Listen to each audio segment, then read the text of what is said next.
Peter, that there was a broad range of Russian disinformation. The origins of this whole smear are from the Kremlin. It's classic textbook Soviet-Russian tradecraft at work. Hunter Biden, this laptop that intelligence officials have warned is likely Russian disinformation. Ongoing Russian disinformation effort. Ongoing Russian disinformation effort.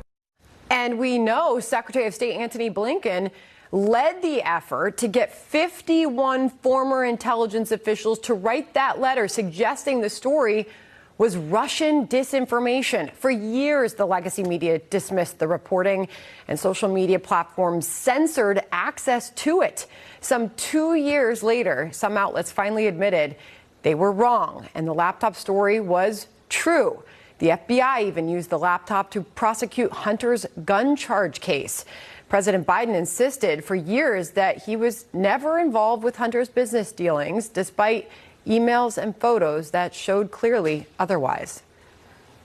I don't know what he was doing. I did not know he was on the board of that company. I've never discussed my business or their business, my sons or daughters. I never discussed a single thing with my son about anything having to do with Ukraine. I've never spoken to my son about his overseas business dealings. I have never discussed with my son or my brother or anyone else anything having to do with their businesses, period.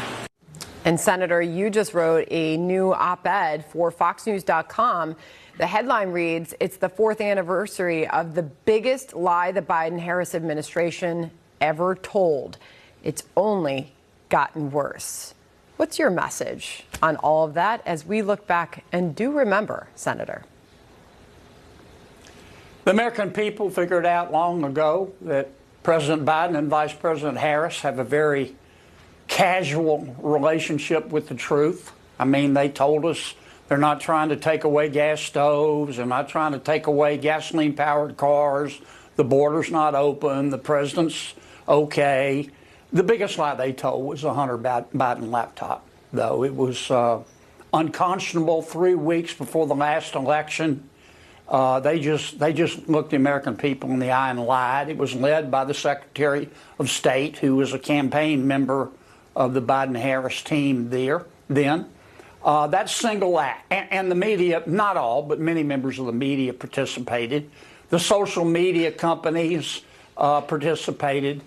I think that single lie did more to undermine the integrity of the federal government and specifically the office of the president than any act I've seen by this administration. It was unconscionable.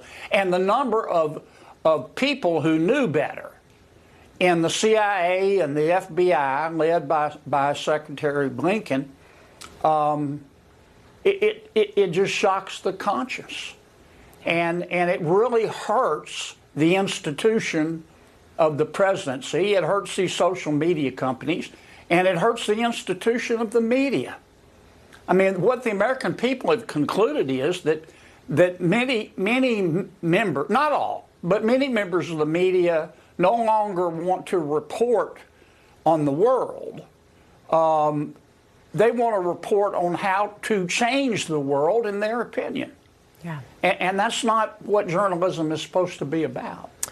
I mean, you think back and you look back at those videos and those questions and answers, I mean, years ago. We're going back 4 years now, but the effects of all of that still very